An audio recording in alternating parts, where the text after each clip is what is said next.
#168 বিশ্বকাপ খেলতে ইরানের ফুটবল টিম মেক্সিকোয় পা রাখতেই সকলের নজরে এলো গাঢ় নীল রঙের ব্লেজারের ওপর সোনালী রঙের পিন, যাতে লেখা #168। এ কোনো কাকতালীয় সংখ্যা নয়, এ সংখ্যায় ইরান দলের প্রতিবাদের ভাষা। ২৮ ফেব্রুয়ারি ইরানের মিনাবে একটি স্কুলে মিসাইল হামলায় একাধিক ছোট্ট ছোট্ট প্রাণ মুহূর্তে ঝরে পড়ে। সব মিলিয়ে সে সংখ্যাটা ১৬৮। ফুটবল বিশ্বকাপ সাধারণত গোল, ট্রফি, তারকা খেলোয়াড় আর সমর্থকদের উন্মাদনার গল্প বলে, কিন্তু কখনো কখনো একটি ছোট্ট প্রতীকও পুরো টুর্নামেন্টের আলোচনার কেন্দ্রবিন্দু হয়ে ওঠে। ২০২৬ বিশ্বকাপের আগে ইরান জাতীয় ফুটবল দলের খেলোয়াড়দের ব্লেজারে দেখা যাওয়া #168 পিন ঠিক তেমন একটি প্রতীক।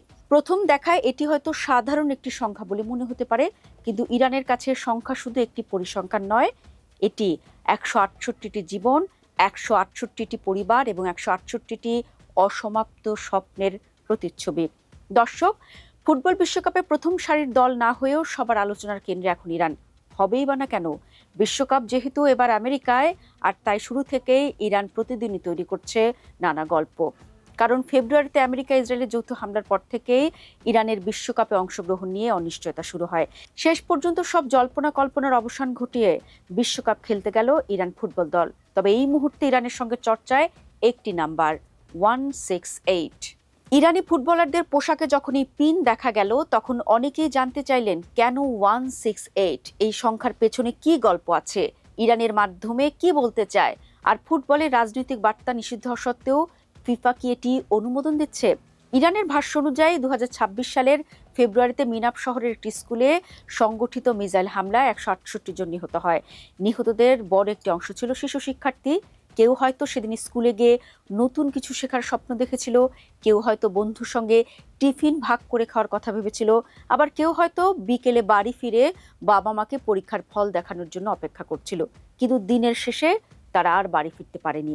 এই কারণে ইরানের কাছে #168 কেবল একটি সংখ্যা নয়, এটি ১৬৮টি অপূর্ণ শৈশবের স্মৃতি।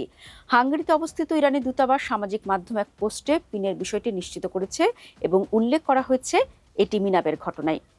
বিশ্বকাপে যাওয়ার পথে খেলোয়াড়দের ব্লেজারে এই পিন লাগানোর সিদ্ধান্তের মধ্যে রয়েছে এক গভীর মানবিক বার্তা।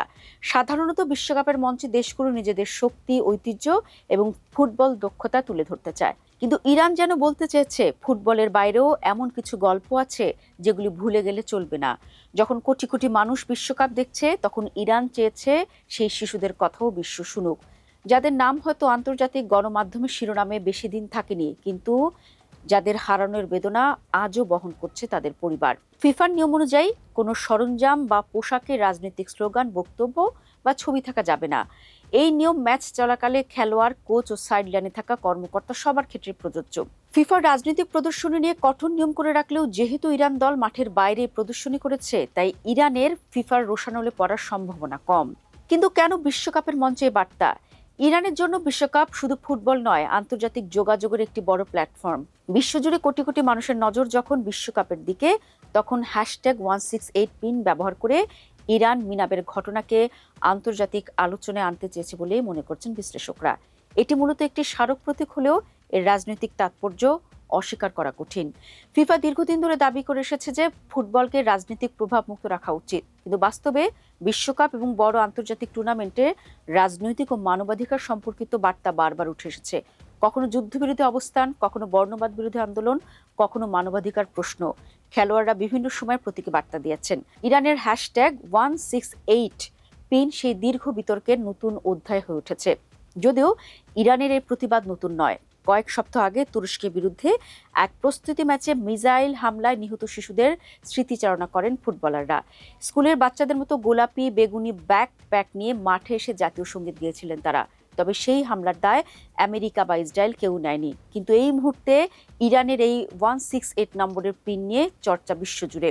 এর আগে পাকিস্তানের ইসলামাবাদে আমেরিকার সঙ্গে উচ্চ পর্যায়ের শান্তি আলোচনায় অংশ নিতে যাওয়া ইরানি প্রতিনিধি দলের বহনকারী বিশেষ বিমানটির নামও ছিল মিনাব 168। ইরানি প্রতিনিধি দলটি যখন আলোচনায় অংশ নিতে পাকিস্তানে যায়, তখন তারা বিমানটিতে ওই নিহত শিশুদের স্কুল ব্যাগ, ছবি এবং ব্যক্তিগত জিনিসপত্র নিয়ে গিয়েছিল, যাতে আলোচনার টেবিলে বিশ্বকে মর্মান্তিক ঘটনার কথা স্মরণ করিয়ে দেওয়া যায়।